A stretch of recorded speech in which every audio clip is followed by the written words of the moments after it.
Salut à toutes et à tous, c'est Luc de Bléfaris Reptile. Aujourd'hui on se retrouve pour l'épisode numéro 2 sur l'élevage de grillons. Donc comme vous pouvez le voir, ça s'est un peu amélioré depuis l'épisode numéro 1.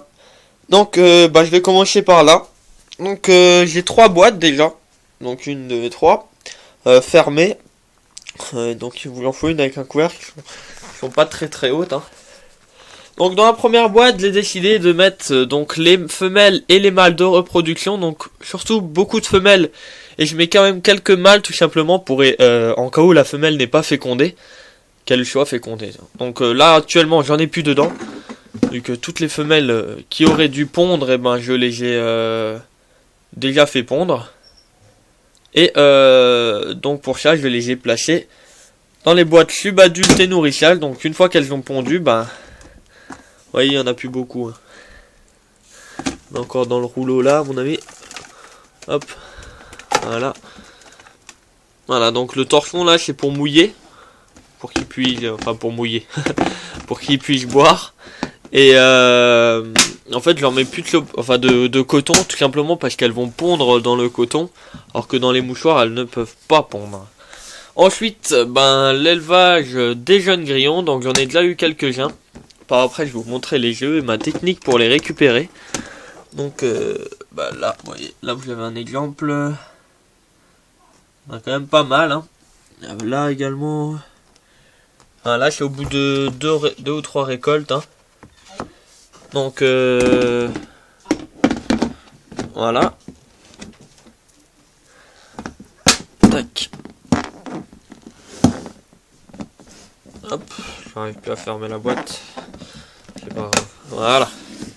Et donc je vais vous montrer là où ils grandissent. Donc c'est un incubateur à 28 degrés où j'élève les geckos déjà. Donc au petit passage, voilà, avec la date à chaque fois. Et donc là vous avez les boîtes qui incubent pour les grillons. Donc je vais vous montrer là. Donc j'ai trouvé une petite astuce plutôt, pour les récupérer sans devoir retourner la boîte, tout ça. Donc pour ça il vous faut 2 boîtes de grillons. Donc voilà. Et donc là, je l'ai vidé il y a 2 minutes, donc juste avant de faire la vidéo. Vous avez des petits trous sur les côtés. Là et là. J'aurai celle-ci également. Donc en fait, les petits grillons, quand ils vont naître, ils vont vouloir sortir par les petits trous. Et ils passent. Donc pour ça, vous mettez la boîte pleine dans la boîte vide. Les trous du même côté pour qu'il y ait de l'air quand même. Et en fait, tous les bébés qui vont grandir, alors quelques-uns restent dedans, mais la majorité, il faut savoir qu'on en récupère une dizaine ou une quinzaine à chaque fois, vont tomber dans le double fond, donc juste là.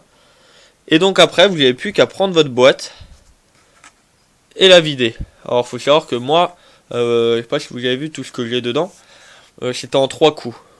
3 coups, donc tous les jours je le fais. Et donc à chaque fois j'en ai une vingtaine à peu près qui tombent dedans. Donc au petit passage je vais... Alors tac, vous allez ouvrir la boîte pour vous montrer, enfin tenter de vous montrer vu que c'est pas très grand. Hop. Et hop. Les bébés grillons. Alors, je vais mettre ça à la lumière. Vous voyez? Voilà. Donc il y en a vraiment quelques-uns à chaque fois. Et donc ceux-là vont passer dans le double fond. Et je vais les récupérer. Donc voilà la petite astuce. Donc voilà, je crois que j'ai fait le tour en quelques minutes de mon nouvel élevage. Je vous remercie d'avoir regardé cette vidéo. Je vous dis à la prochaine pour une future vidéo pour l'épisode numéro 3 aussi. Je vais également faire quelques petits tutos entre temps. Je vous remercie de m'avoir suivi, n'hésitez pas à liker, me demander dans les commentaires vos questions, me soutenir et me suivre sur ma chaîne YouTube. Je vous dis à la prochaine pour une future vidéo, salut les gars.